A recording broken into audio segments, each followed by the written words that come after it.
Welcome back, students. In our last discussion, we have discussed something about the basic rules of narration. Last class আমরা narration সম্পর্কে কিছু basic ধারণা নিয়েছি। আমরা দেখতে পেয়েছি যে narration খুব এসেনশিয়াল একটা গ্রামাটিক্যাল পার্ট এবং ন্যারেশন চেঞ্জ আমাদের সব ক্লাসের সিলেবাসেই কিন্তু অন্তর্গত। এবারে যেটা আমি দেখাবো, how to change the narration. তোমাদের যখন পরীক্ষায় কোশ্চেন আসবে তখন সেটা দেওয়া থাকবে ডু অ্যাজ ডাইরেক্টেড, এবং যখন ডু অ্যাজ ডাইরেক্টেড দেওয়া থাকবে তখন তোমাকে কোনো একটা ডাইরেক্ট স্পিচ দিয়ে ব্র্যাকেটের মধ্যে লেখা থাকবে change the narration, and according to the direction you have to change the narration. প্রথমেই একটা ইম্পর্টেন্ট বিষয় বলে নিই, ন্যারেশন চেঞ্জের ক্ষেত্রে সেন্টেন্স ওয়াইজ চেঞ্জের পদ্ধতি আলাদা। অর্থাৎ অ্যাসার্টিভ সেন্টেন্সের ক্ষেত্রে ন্যারেশন চেঞ্জ এক রকম ভাবে হয়, ইন্টারোগেটিভ সেন্টেন্সের ক্ষেত্রে ন্যারেশন চেঞ্জ এক রকম ভাবে হয়, ইম্পারেটিভ সেন্টেন্সের ক্ষেত্রে ন্যারেশন চেঞ্জ এক রকম ভাবে হয়। বাকি দুটো যে সেন্টেন্স আছে, অপটেটিভ সেন্টেন্স অর্থাৎ ইচ্ছাসূচক বাক্য এবং বিস্ময়সূচক বাক্য, আই মিন এক্সক্লেমেটরি সেন্টেন্স, সেক্ষেত্রেও কিন্তু ন্যারেশন চেঞ্জের ডিফারেন্ট রুল আছে। তো আমি তোমাদের যেইভাবে জিনিসটাকে এগিয়ে নিয়ে যাওয়ার চেষ্টা করব, আমরা সেন্টেন্স ওয়াইজ ন্যারেশনটাকে গ্র্যাব করার চেষ্টা করব। অর্থাৎ সেন্টেন্স ওয়াইজ কিভাবে হতে পারে, প্রথমে দেখব অ্যাসার্টিভ সেন্টেন্সের বিভিন্ন রকমের ন্যারেশন গুলো কিভাবে হচ্ছে। তারপরে আমরা যাব নেক্সট সেশনে, সেখানে আমরা দেখব ইম্পারেটিভ, ইন্টারোগেটিভ, পরবর্তীতে অপটেটিভ এবং এক্সক্লেমেটরি সেন্টেন্সের ন্যারেশন চেঞ্জ গুলো কি করে হচ্ছে।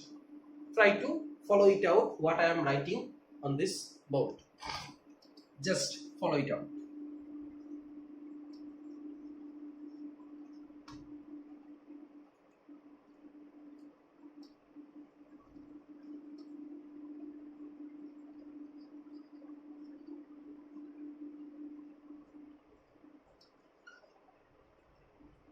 আমরা লাস্ট ক্লাসেই জেনে এসেছি, this is the speaker, this is reporting verb and this is reported speech.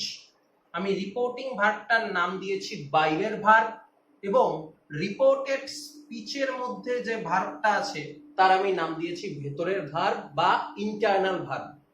এটা এক্সটার্নাল ভার্ব, এটা ইন্টারনাল ভার্ব।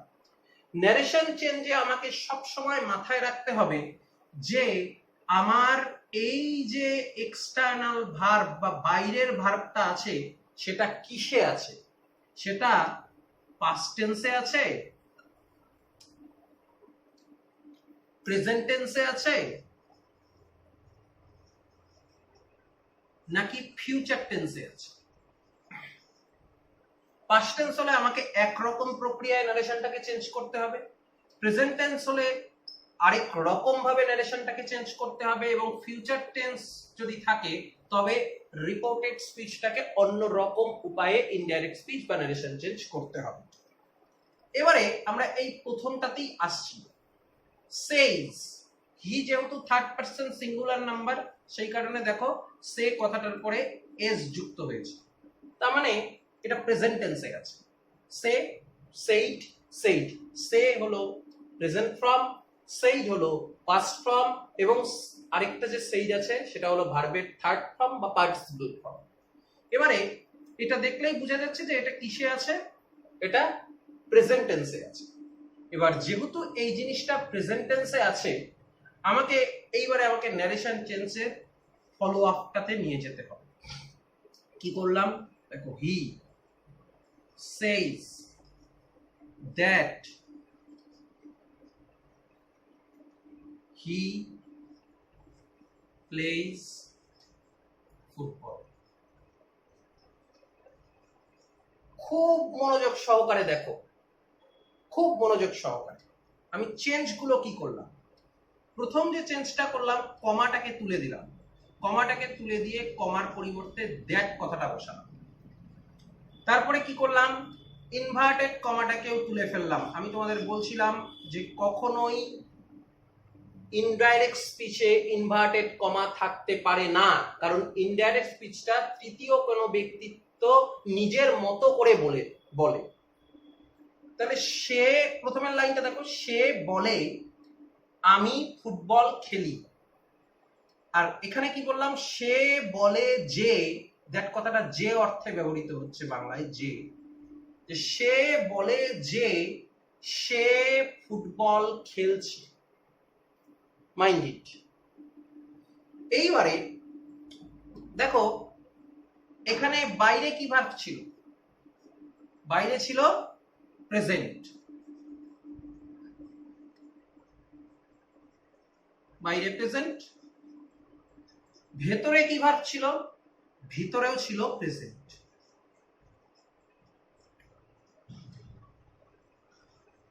সেটার কি কোনো চেঞ্জ হলো? না, চেঞ্জ হলো না। প্রেজেন্ট ছিল, সেটা দেখো আলটিমেটলি প্রেজেন্টই হয়ে আছে। তার মানে প্রেজেন্ট থাকবে। কোথায় প্রেজেন্ট থাকবে? ইনডাইরেক্ট স্পিচে প্রেজেন্ট থাকবে। বাইরে যদি প্রেজেন্ট টেন্স হয়, ভিতরেও যদি প্রেজেন্ট টেন্স হয়, তবে ইনডাইরেক্ট স্পিচের ক্ষেত্রে, ইনডাইরেক্ট স্পিচের ক্ষেত্রে তোমার এটাও, এই ভার্বটাও প্রেজেন্ট টেন্স হিসেবেই কাজ করবে। আচ্ছা, যদি পাস্ট টেন্স থাকতো ভিতরে,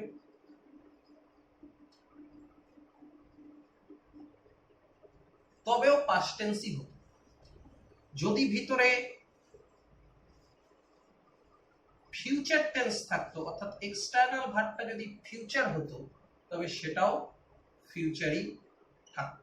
অর্থাৎ আমরা এর থেকে একটা ধারণায় আসতে পারি, বাইরের ভার্বটা যদি প্রেজেন্ট টেন্স থাকে, তবে ভিতরে যে ভার্বের টেন্স থাকুক না কেন, বা টেন্স ফরমেশন অনুযায়ী ভার্বটা যে অবস্থাতেই থাকুক না কেন, ভার্বটা ইনডাইরেক্ট স্পিচেও সেই অবস্থাতেই থাকবে, তার কোনো পরিবর্তন হবে না। কখন? যখন বাইরে প্রেজেন্ট টেন্স থাকবে। এখানে দেখো প্রেজেন্ট টেন্স আছে, সেই জন্য এটার পরিবর্তন হলো। ক্লিয়ার? বোঝা গেল?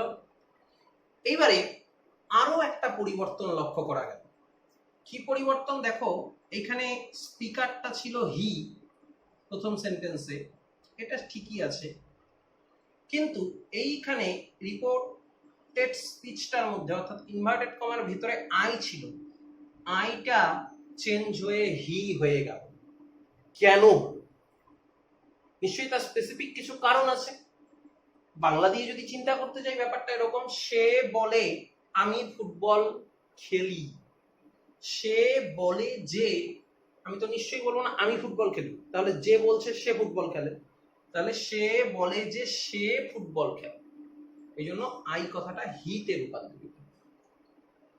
একটা রুলস আমরা এই জন্য মাথায় রাখার চেষ্টা করব, রুলসটা ভালো করে দেখার চেষ্টা করব। একটা রুলস, সেই রুলসটার নাম হলো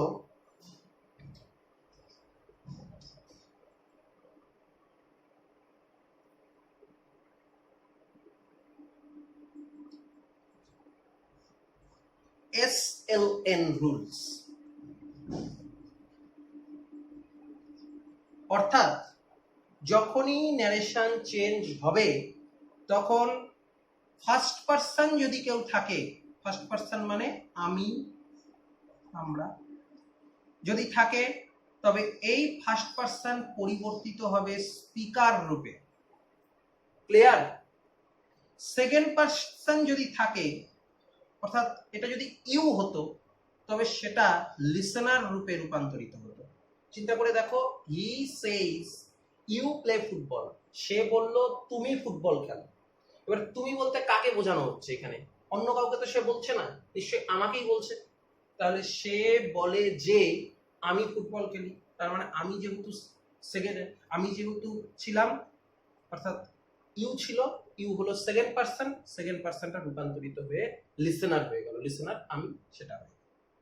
আর থার্ড পার্সন যদি কোনো ইনভার্টেড কমার ভিতরে থাকে তবে থার্ড পার্সনের ক্ষেত্রে no change. This is called SLN rules. আমি আবারও বলছি, এই রুলসটা খুব ইম্পর্টেন্ট, মাথায় রাখার চেষ্টা করো, ঠিক আছে? SLN rules. এই জন্য দেখো এখানে ছিল first person, I first person রূপান্তরিত হয়ে গেল কিসে? স্পিকারে। স্পিকারকে এখানে সে স্পিকার, সেই জন্য ফার্স্ট পার্সন স্পিকারে রূপান্তরিত হয়ে গেল। বোঝা গেল?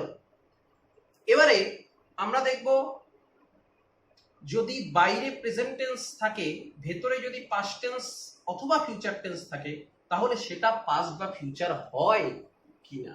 ওকে,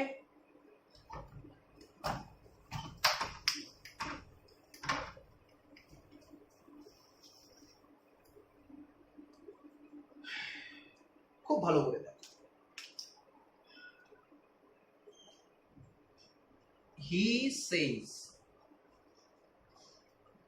He says দেখো, he says I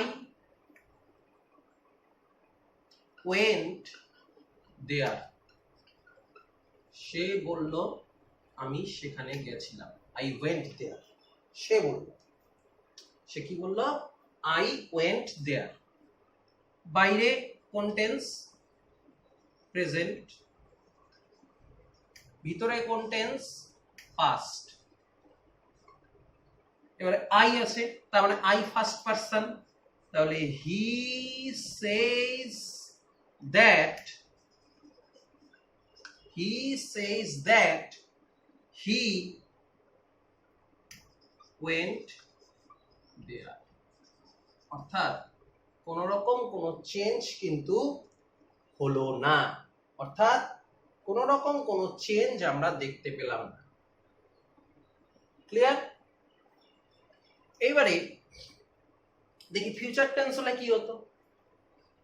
he says to me, you will do it for me. এবারে লক্ষ্য করো, যখন কোন সেন্টেন্সের মধ্যে শ্রোতা থাকবে না, অর্থাৎ শ্রোতা উহ্য থাকবে, তখন শেষ কথাটা শেষ হিসেবেই বসবে। কিন্তু যদি শ্রোতা উহ্য না থাকে, শ্রোতাকে যদি এখানে মেনশন করা থাকে বা শ্রোতা যদি এখানে ব্যবহার হয়ে থাকে, তবে মাথায় রাখতে হবে if the listener is present out here, then we have to make this thing, এই যে শেষ টু কথাটা আছে এটা টেল হয়ে যাবে। যেহেতু বাইরে প্রেজেন্ট টেন্স, ওই কারণে টেন্স, বাইরে যদি পাস্ট টেন্স হতো হয়ে যেত টোল্ড। এবারে সেইভাবে লিখি, তাহলে he tells, he third person singular number, তার মানে টেলস হবে। ই যেহেতু থার্ড পারসন সিঙ্গুলার নাম্বার, সেই কারণে সেই কথাটার পরেও এস ছিল। তাহলে হি টেলস মি দ্যাট বসবে একটা, আমরা জানি ন্যারেশনে মানেই ইনভার্টেড কমা উঠে গিয়ে দ্যাট বসবে। দ্যাট বসার পর কি হচ্ছে, এই যে ইউ কথাটা আছে, ইউটা কি? Second person. সেকেন্ড পারসন কি হিসেবে পরিণত হয় SLN রুলস হিসাবে? Second person listener. লিসেনার এখানে কে? যে শোনে, যে শ্রোতা, তাহলে মি। কিন্তু ইউটা এখানে আছে এবং ইউটা যেহেতু সাবজেক্টিভ ফর্মে আছে, আমাকে লিসেনারটার ক্ষেত্রে লিখতে হবে I will do it for me। কে এখানে? মি ফার্স্ট পারসন, এখানে ফার্স্ট পারসন কে? লোকটি বা যে আমাকে বলছে, সেই কারণে এটা হয়ে যাবে হিম। অর্থাৎ মি রূপান্তরিত হয়ে গেল হিমে, ইউ কথাটা রূপান্তরিত হয়ে গেল আই। বোঝা গেল? Got it?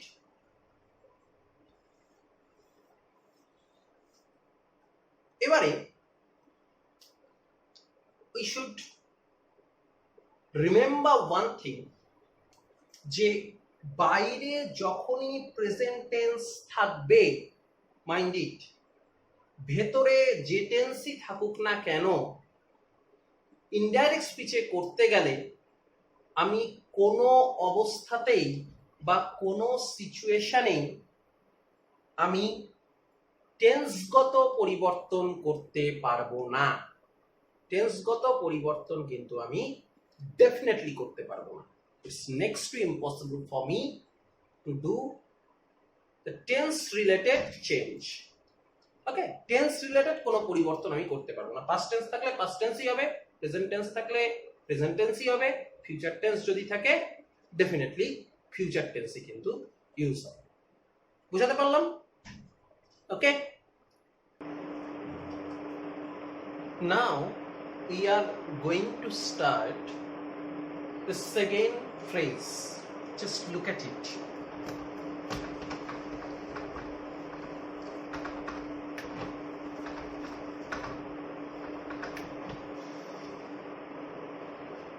খুব ভালো করে দেখো এবারে কি হচ্ছে। এবারে আমরা যে সেগমেন্টটা করব তাতে হবে গিয়ে বাইরে পাস্ট টেন্স ব্যবহার হবে, অর্থাৎ রিপোর্টিং ভার্বটা যেটা আছে, যেটাকে আমি নাম দিয়েছি এক্সটার্নাল ভার্ব, সেটা যদি পাস্ট টেন্স হয় তবে কি পরিবর্তন সংগঠিত হতে পারে in the case of narration change. Mind it, আমরা কিন্তু সব এগুলো অ্যাসার্টিভ সেন্টেন্সের গুলো করছি। তোমরা ভালো করে যদি লক্ষ্য করো তোমরা দেখতে পাবে যে ইনভার্টেড কমার ভিতরে যে রিপোর্টেড স্পিচটা আমি ব্যবহার করছি সেটা কিন্তু একটা অ্যাসার্টিভ সেন্টেন্স। আমরা জানি অ্যাসার্টিভ সেন্টেন্সের স্ট্রাকচার, সাবজেক্ট ফার্স্টে, তারপরে ভার্ব এবং সর্বশেষে অবজেক্ট ব্যবহার হয়, যে কারণে ইংরেজি সেন্টেন্সগুলো এসভিও ফরমেশনে আমরা অনেকে বলে থাকি, S for subject, V for verb and O for object. Now look at it. দেখো, হি সেড, কমা কমা দিয়ে আছে I play cricket.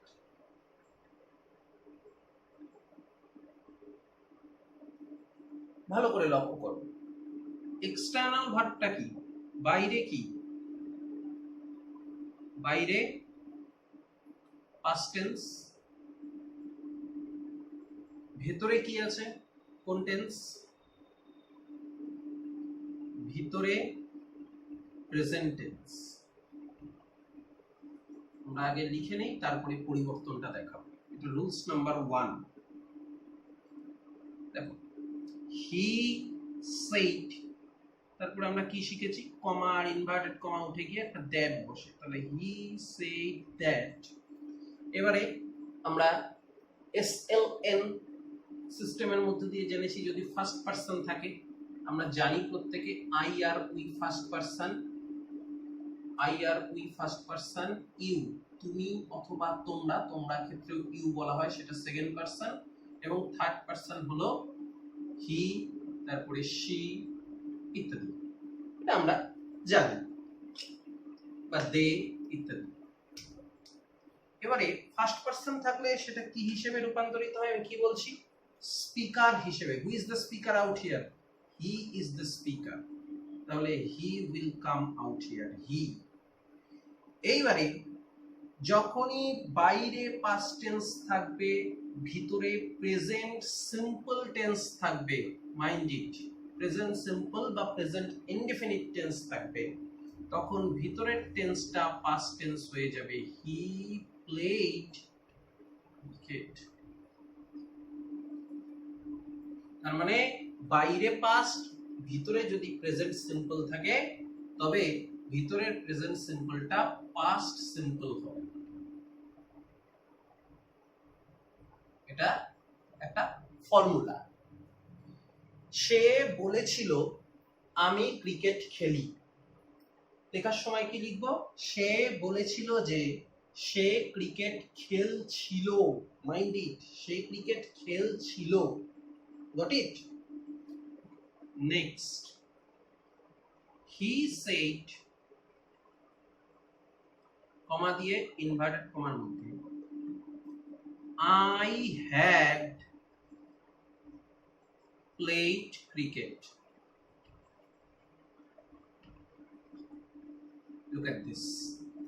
He said সে বলেছিল সে অনেকক্ষণ আগে ক্রিকেট খেলছিল, এখন আর তার কোনো রেশ নেই। এটা কোন টেন্স আমরা প্রত্যেকেই জানি, পাস্ট পারফেক্ট টেন্স। এবারে পাস্ট পারফেক্ট টেন্স যদি ভিতরে থাকে তবে কি হয়? বাইরে পাস্ট, ভিতরে পাস্ট পারফেক্ট, দেখি কি হয়। He said that he had played cricket. অর্থাৎ বাইরে যদি পাস্ট টেন্স থাকে, ভিতরে যদি পাস্ট পারফেক্ট থাকে, তবে কোনো চেঞ্জ হয় না, নো চেঞ্জ। পাস্ট পারফেক্টের ক্ষেত্রে তো কোনো চেঞ্জ হলো না। যদি ভিতরে পাস্ট টেন্স থাকতো অথবা পাস্ট সিম্পল টেন্স থাকতো, তাহলে কি হতো? হি সেড কমা, এটা আমি একটু চেঞ্জ করে দিলাম, আই ওয়েন্ট টু স্কুল। দেখো ভিতরে কি ছিল, সরি বাইরে কি ছিল, বাইরে পাস্ট, ভিতরে কি আছে, ভিতরেও আছে পাস্ট। এবারে আমি যখন উত্তর লিখব, he said that he had gone to school. কেন হ্যাড গন বসলো? এটাই সূত্র। যদি বাইরে পাস্ট টেন্স থাকে, ভেতরে যদি পাস্ট টেন্স থাকে, অর্থাৎ বাইরেও পাস্ট ভিতরেও যদি পাস্ট থাকে, তবে এটা হয়ে যায় পাস্ট পারফেক্ট। এটা অন্য আরেকটা এক্সপ্লেনেশনসও হতে পারে। প্রথমটার ক্ষেত্রে দেখো বাইরে ছিল কি টেন্স, পাস্ট অর্থাৎ ভার্বের সেকেন্ড ফর্ম, ভিতরে কি ছিল, ভার্বের ফার্স্ট ফর্ম, তাহলে সেটা রূপান্তরিত হয়ে গেল ভার্বের সেকেন্ড ফর্ম। এই যে দেখো ভার্বের সেকেন্ড ফর্ম হয়ে গেছে। দ্বিতীয়টার ক্ষেত্রে দেখো বাইরে কি ছিল, ভার্বের সেকেন্ড ফর্ম, আর এইখানে কি ছিল, হ্যাড প্লাস ভার্বের থার্ড ফর্ম ছিল। এটা আলটিমেটলি কিন্তু হ্যাড প্লাস ভার্বের থার্ড ফর্মই বসবে। আর এই ক্ষেত্রে কি হলো, বাইরে ছিল ভার্বের সেকেন্ড ফর্ম, ভিতরে কি হলো, ভিতরেও ছিল ভার্বের সেকেন্ড ফর্ম, সেটা হয়ে গেল হ্যাড প্লাস V3 অর্থাৎ ভার্বের থার্ড ফর্ম। ক্লিয়ার? দেখো এতক্ষণ ধরে আমরা যেগুলো করে আসছিলাম আগে, সেগুলোতে সে ছিল, এবারে সেইড হয়ে গেছে। যখনই সেইড হয়ে গেল তখনই কিন্তু ভিতরের ভার্বগুলার পরিবর্তন দেখা গেল। যখন বাইরে প্রেজেন্ট টেন্স ছিল তখন কিন্তু ভিতরের ভার্বগুলোর কোনো রকম কোনো চেঞ্জ লক্ষ্য করা যাচ্ছিল না। অর্থাৎ বাইরের ভার্বটা যখন প্রেজেন্ট টেন্স, তখন ভিতরের ভার্বের কোনো রূপ চেঞ্জ হচ্ছিল না। পাস্টটা পাস্ট হচ্ছিল, প্রেজেন্টটা প্রেজেন্ট হচ্ছিল, ফিউচারটা ফিউচার হচ্ছিল। But whenever this situation has arrived, যখন এই সিচুয়েশনটা অ্যারাইজ করলো, তখন কিন্তু টেন্সগত পরিবর্তন লক্ষ্য করা যাচ্ছে। and this is the very very vital sort of thing I am telling you honestly. Got it? আচ্ছা, 1 নাম্বার রুলস গেল, 2 নাম্বার রুলস গেল, 3 নম্বর রুলস গেল। এবার একটা 4 নম্বর রুলস আছে, সেটাও আমি দেখিয়ে দিচ্ছি।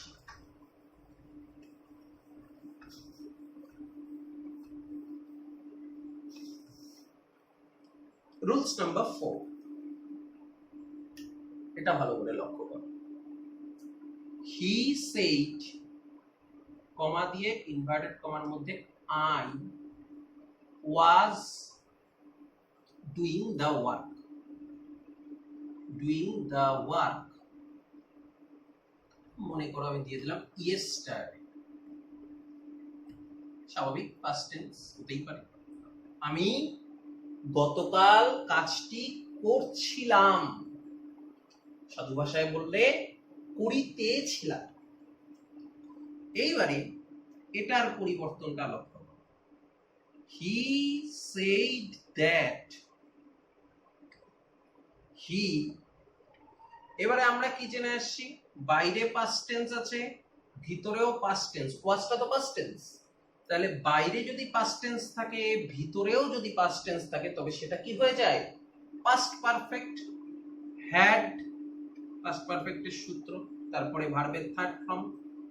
মনে রাখবে ওয়াজ ভার্বের থার্ড ফর্ম হলো বিন, আর ওয়াজ ভার্বের প্রেজেন্ট ফর্ম হলো ইজ, এম এবং আর। ঠিক আছে, তাহলে ওয়াজ ভার্বের থার্ড ফর্মটা কি, বিন।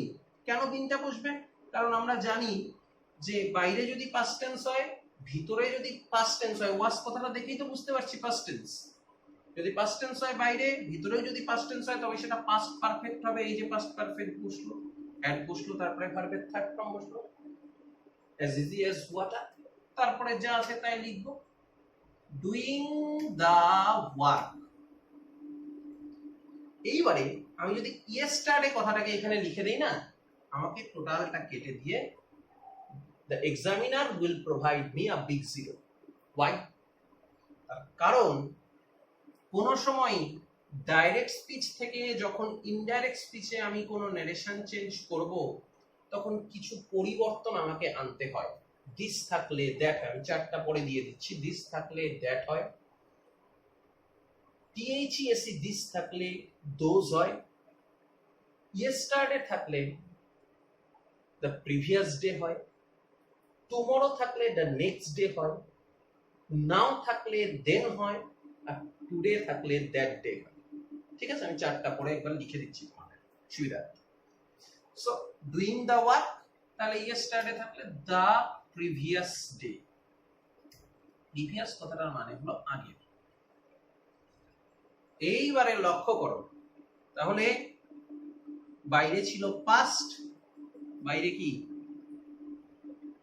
পাস্ট, ভেতরেও কিন্তু পাস্টই ছিল, কিন্তু এটা কোন টেন্স ছিল ভালো করে লক্ষ্য করো তো। আমি ওয়াজটা চিন্তা করে এখানে এটাকে পাস্ট টেন্স বানায় নিলাম ঠিকই, অর্থাৎ পাস্ট পারফেক্ট করে নিলাম ঠিকই, কিন্তু আসলে কিন্তু এটা ছিল একটা পাস্ট কন্টিনিউয়াস। এটাকে অন্যভাবেও বলা যায়, এই লাইনটা দেখলেই তোমরা বুঝতে পারবা, সাবজেক্ট হ্যাড বিন ভার্বের সাথে আইএনজি, তার মানে এটা একটা পাস্ট পারফেক্ট কন্টিনিউয়াস টেন্সের উদাহরণ। তার মানে বাইরে যদি পাস্ট টেন্স থাকে, ভিতরে যদি পাস্ট কন্টিনিউয়াস থাকে, তবে সেটা পাস্ট পারফেক্ট কন্টিনিউয়াসে রূপান্তরিত হয়। এইভাবেও আমরা জিনিসটাকে ভাবতে পারি, এটা আরো অনেক বেশি ইজি হতে পারে। ভিতরে পাস্ট কন্টিনিউয়াস, কন্ট লিখলাম, হ্যাঁ, তাহলে এটা হয়ে যাবে পাস্ট পারফেক্ট কন্টিনিউয়াস। ওকে, তার মানে সূত্রটা কি ছিল, ওয়াজ ছিল, ওয়্যারও বুঝতে পারে প্রয়োজন অনুসারে, আর মেন ভার্বের সাথে আইএনজি যুক্ত করা ছিল। এখানে কি হয়ে যাচ্ছে, হ্যাড বসছে, তারপরে বিন বসছে, তারপরে মেন ভার্বের সাথে আইএনজি যুক্ত হচ্ছে। Got it? বোঝাতে পারলাম? ক্লিয়ার? এবারে দেখো, যতগুলো সেন্টেন্স আমরা লিখলাম, বাইরেরটা কি ছিল, বাইরে পাস্ট টেন্স ছিল। এই পাস্ট টেন্স থাকার জন্যই কিন্তু পরিবর্তনগুলো হলো। এবার আমি তোমাদের চারটার কথা বললাম। ডাইরেক্ট স্পিচ এই সাইডে লিখি, এই সাইডে ইনডাইরেক্ট স্পিচ। ভালো করে দেখো, ডাইরেক্ট স্পিচে যদি টুডে কথাটা ইউজ হওয়া থাকে, তবে সেটা এখানে হয়ে যাবে দ্যাট ডে। যদি থাকে নাও, হয়ে যাবে দেন। যদি থাকে দিস, হয়ে যাবে দ্যাট। যদি থাকে THESE দিস, হয়ে যাবে দোজ, THOAC দোজ। যদি থাকে ইয়েস্টারডে, তবে কি দেখতে পেলাম, দ্য প্রিভিয়াস ডে হচ্ছে। যদি থাকে টুমরো, তবে এটা হয়ে যাবে, টুমরো যদি থাকে তবে হয়ে যাবে দ্য নেক্সট ডে। ভালো না ব্যাপারটা? Clear? So this is the thing out here, যে আমাকে চেঞ্জ গুলো মাথায় রাখতে হবে। when the changings are happening, এই পাস্ট টেন্স বাইরে থাকার জন্যই কিন্তু এতগুলো চেঞ্জ পর পর পর পর সিকোয়েন্সিয়াল ওয়েতে হলো। সো একটুখানি প্র্যাকটিস করতে হবে বাড়িতে। আমি আবারও বলছি, narration is not like a magic, like or not that much easy considering other grammatical issues. Okay, you have to practice, and if you have a proper practice, you can grab this particular narration in a detailed way. Okay. Now look,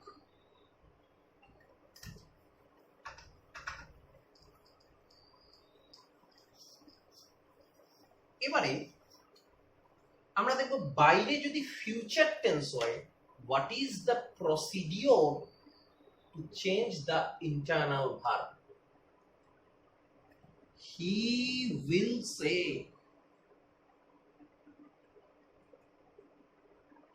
to me, he will say to me. আমি জানি একজন যখন আরেকজনকে কথা বলে তখন সেটা কি হয়ে যায়, টেল হয়ে যায়। যদি একজন আরেকজনকে পাস্ট টেন্সে, আগের সেন্টেন্সে যদি সেই ডে যদি থাকতো হি সেড টু মি, হয়ে যেত he told me, very easy. আর এখানে উইল সে টু আছে, তাহলে উইল সে টুটা হয়ে যাবে হি উইল টেল মি, কমা দিয়ে ইনভার্টেড কমার মধ্যে আই মেড দ্য মিস্টেক, আমি ভুল করেছি। এবারে he will tell me that, the subject I, তাহলে আইটা কি হয়ে যাবে, he made the mistake, made the mistake। যদি থাকতো সেম এই কথাটাই মনে করো আছে, দিয়ে এখানে হয়তো লেখা ছিল I will go there,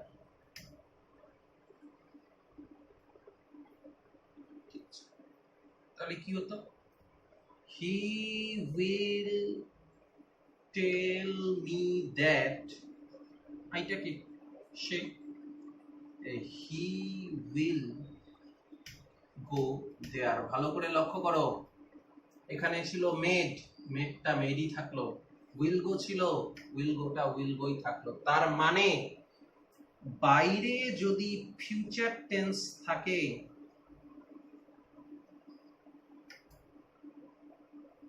ভিতরে পাস্ট, প্রেজেন্ট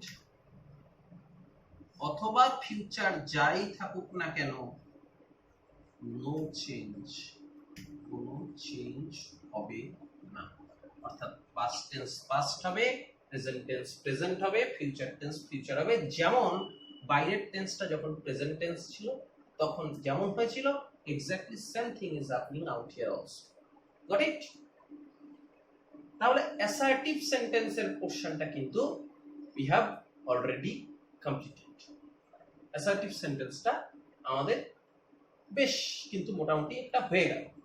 ওকে, এবারে ইন্টারোগেটিভ আছে, এরপরে সেশনে ডিসকাস করব। তারপরে আমাদের অপটেটিভ সেন্টেন্স আছে, ইম্পারেটিভ সেন্টেন্স আছে, এক্সক্লেমেটরি সেন্টেন্স আছে। তাহলে সবগুলো নিয়ে আমি নেক্সট সেশনে আবার তোমাদের সাথে এই ন্যারেশনটা নিয়ে ডিসকাস করব। সকলে ভালো থাকো, ঠিক আছে। আর যদি বুঝতে না পারো, নিচের ডেসক্রিপশনে আমার মেল আইডি দেওয়া আছে, মেল আইডিতে you can ask me the question. Okay, thank you.